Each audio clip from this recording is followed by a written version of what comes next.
The president should not have been absent at a time when the rights of an individual were now being trampled underfoot. I am not prepared to do this. All of us must be equal before the law. It cannot happen in this way. I'm sorry. Honorable Lekota. Madam Deputy Speaker, I have listened to you very carefully. And in terms of Section 89 of this Constitution, I do think I did not violate the rights that I'm given here under Section 89.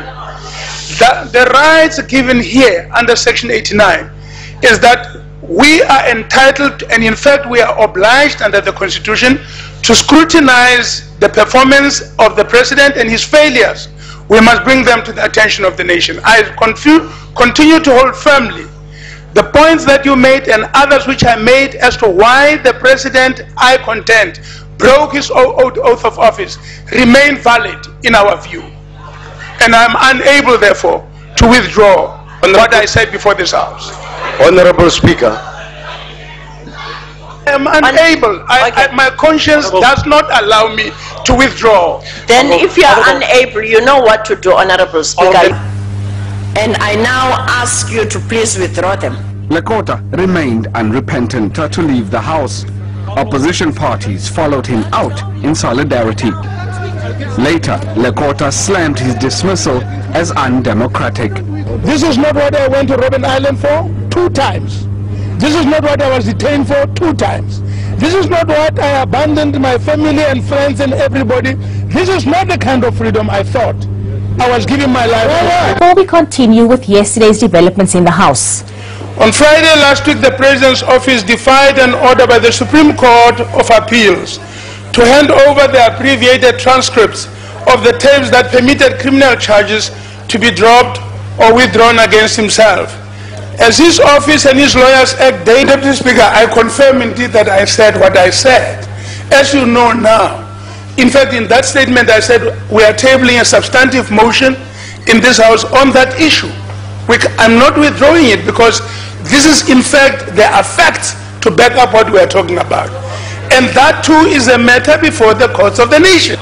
I don't want to appear to defy you. I must just submit, I will not again repeat this, but I am not able and I am not prepared to withdraw what I have said. What you are now doing in fact is to say that whether the courts have ruled or not, you will do the same thing that is before the courts. You are not prepared to wait and get the ruling of the courts on the matter. But when it comes to this minister, they have not been here for more than a month. You are not making a ruling on the matter. To take the point of order. Now you wanted it suits you to make this ruling on me. That's why you do it when they are not even here. I've been pleading with you, going to your office, that my reputation is at stake. You did nothing. The law says only the President can deploy the armed forces. I told you about that. You are not saying anything about it. You are not commenting about the fact that I could never, as a minister, deploy the armed forces on a point of order, Deputy the Speaker, President doing this so. Is really abuse of the I'm House. not prepared to accept this. I'm sorry. Honorable Lekota. In this country in which the Constitution does not allow the death sentence, the Constitution does not allow the death sentence, who is this authority who had the right to say to the police, shoot with live ammunition that was definitely going to take life? Who is this authority? Who gave the instruction for the police to kill? And why? Proceed, sir. Speaker, those minutes that I have lost, I hope you'll add them on, sir. Years we spent in exiles, in jails and all of that are worth nothing. Now I say again that I will not be silenced. I will not be silenced whilst those years we spent in exiles, in jails and all of that are worth nothing. Now I say again that I will not be silenced. I will not be silenced whilst those who are privileged forget that they come from the townships of Soweto, Mlazi, Mdantsane, that they come from nowhere. And now that they have climbed the seat of power, forget the people they left behind. They forget the homes from which they came. They forget their own people. Indeed, they forget that once we sat together in the prisons, eating mealies, promising ourselves that when the day shall come, we will be loyal to the wishes of our people, we will prioritize the people and make sure that there's a better life for all, as President Mandela first told us on Robben Island, then told us from this podium. A better life for all. Why is that better life for all? Look at the people, at our people at Olivenbush. Look at our people in Deep Slough. Look at our people in Danzani. Where is the better life for all?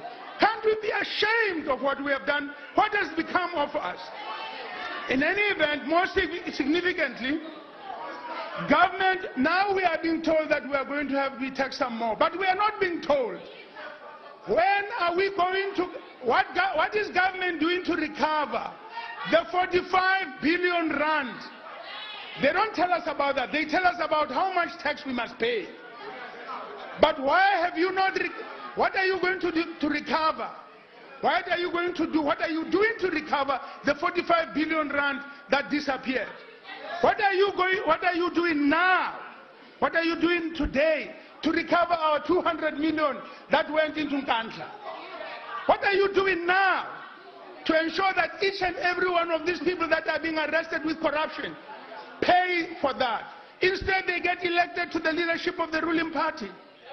They go into the NEC and all of that. All of that is full of people. This one has stolen that. That one is in Travelgate. This one is in that. They are all in the national executive. Instead of punishing people who commit crime, the ruling party reward them with higher positions, not only in the party, but also in the government. We must tell these truths. If we don't tell this truth, we will be ourselves betrayed. The young people of our country, generations to come, will condemn us. So I refuse to be silent. But nobody seemed to own it. Nobody seems to own it. Nobody seems to own. Nobody seems to be working to ensure that this plan is accepted and then implemented. Because the Minister of Arts and Culture said that no, they are now going to implement the National Democratic Revolution. I want to know, what did they pass? Did they pass this plan, which we so urgently need implemented? What did they pass? What have they been prepared to go and do? That's the question. And that's why I go back to the question. This is a good plan, but will it be implemented? Will it be implemented? By whom?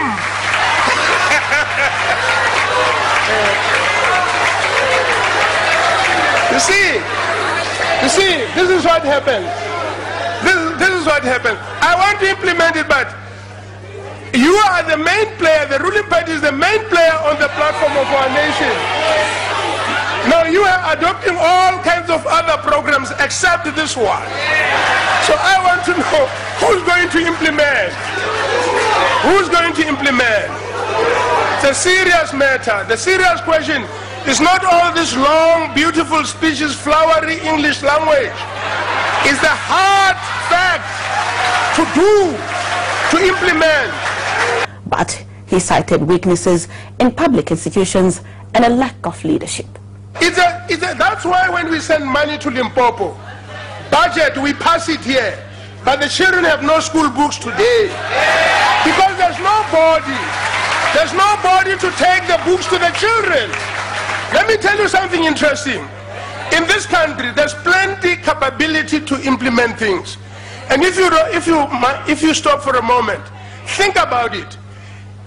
In this country, there are thousands of taverns.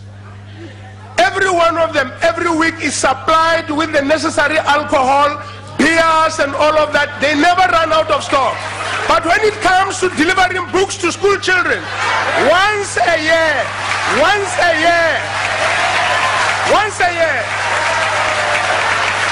no capability. It's not because the country does not have capability. Deliver books to the children of our country once a year. Nothing. Whereas there's plenty capability in the country to deliver beer, every week make sure that every tavern is not running short of it. Honourable Member, the situation is not improving. I regret to announce that your time has expired. Thank you, sir.